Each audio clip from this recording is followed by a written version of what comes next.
Hey everybody, happy Wednesday. It is Kit here. No, there we go. Okay, headset is good. Sorry.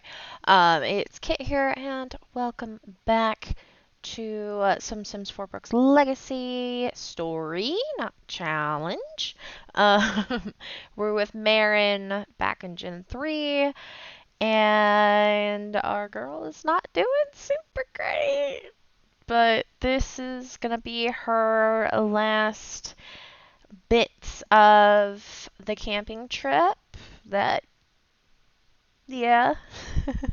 I don't want to say it changed her life, but it kind of did. So, yeah. Anyways, I hope y'all are having a good day, and I hope you enjoy it. Let's dive right in. Marin isn't speaking right now. She finds she cannot.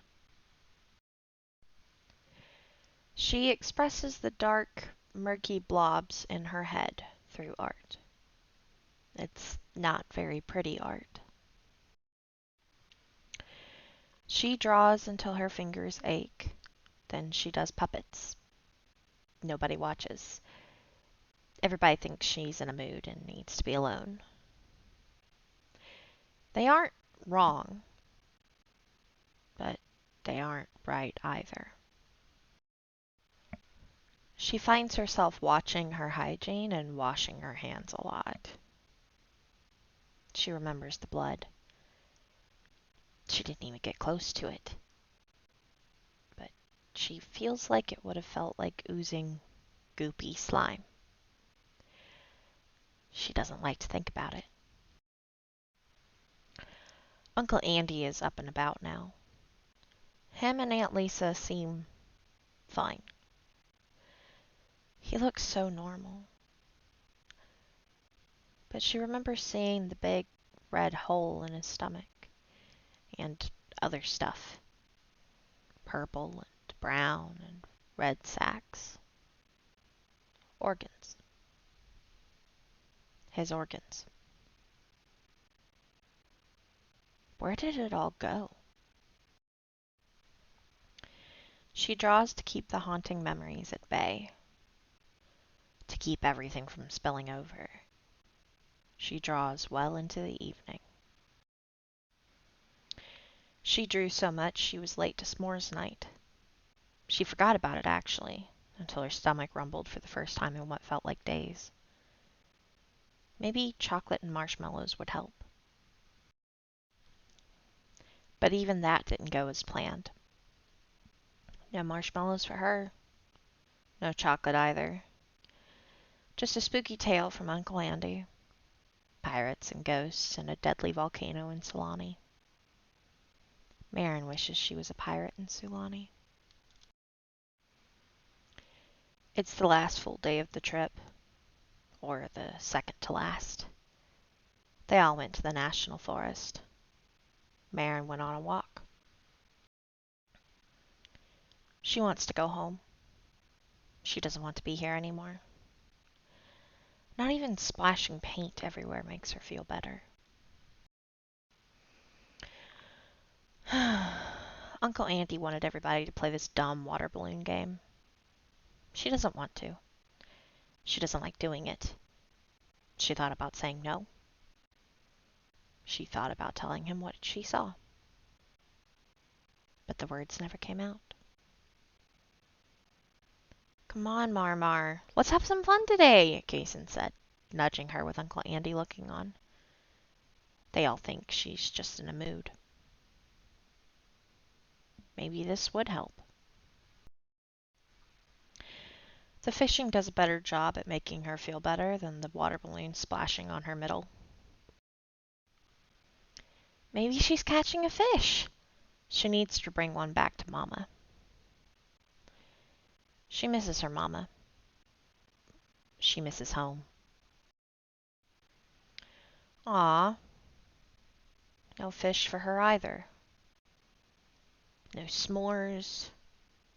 No fish. Suddenly the bear, her brother with his violin, Uncle Andy cheerfully painting away, the waterfall noises. it became too much. She needed to get away. She didn't care who heard. The first words out of her mouth in days were bad. Bad words. And it was the first time since that damn alien that she felt like she could breathe. So she swore and ranted to the birds, bees, flowers, and trees, and she threw paint on the ground, swearing like a sailor until she could breathe better. And once she could breathe, she played horseshoes by herself, realizing numbly that her dad, her paranoid, conspiracy theorist dad, was right.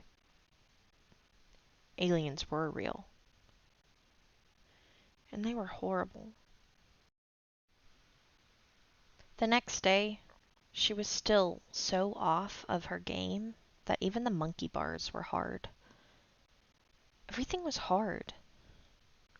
Why was everything hard? Kaysen came out and joined her, though, understanding her need for silence, maybe. Or maybe he didn't, and he didn't feel like talking either. So they were just quiet and played on the monkey bars together. Today is the last day. Finally. It's a little easier today. She didn't need to wash her hands as often. You'd think the fish slime would weird her out, but it's actually helping. Nobody expects you to talk when you fish, so Marin likes it. You couldn't talk and fish. It scared the fish away. She did get to catch something for her mom, though, and the aquarium in the kitchen at home. It wasn't a pretty fish, but it was all she could find. She wasn't sure she'd ever come back to Granite Falls. Ever. It hadn't been the best experience. But the mosquitoes? That was just icing on the crappy cake. She spent her remaining hours fishing, trapped in the silence and in her own mind, trying her best to escape the horrors that Granite Falls had brought to her young mind. But a question still burned. Had it been real? Had any of it been real? Or was she going crazy? Ooh. So, suffice to say, I don't think Marin's ever going back to Granite Falls. I don't blame her. Um, yeah, she's going through it right now. Poor girl needs a big hug. And a little bit of understanding, but also she just can't find it in herself to communicate right now. Doesn't know how. Voodoo magic or alien witchcraft or just the fear of maybe it was all in her head because Andy seems perfectly fine. And of course, he's not, he and Lisa aren't saying nothing to the kids. They think they're shielding them, and Marin feels like she's going crazy. And then, of course, none of them have any evidence of if the baby even exists. Isn't that fun? But anyway, I'm going to leave you guys with this little question. Where do you think Marin's story is going to go from here? But anyway, I hope you guys enjoyed this. Next time, of course, once we get through the remaining 3 kids, then we're going to have an extra week of Hope and one other little special character who has been in the story, not Fractured Wander.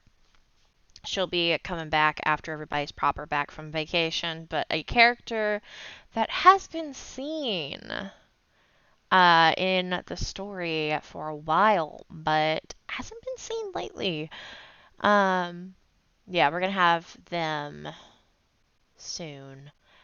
And that'll wrap us up on trips and camping and everything else. But I hope you guys enjoyed it. I hope you guys are enjoying the story and have have a great rest of the week. Happy hump day.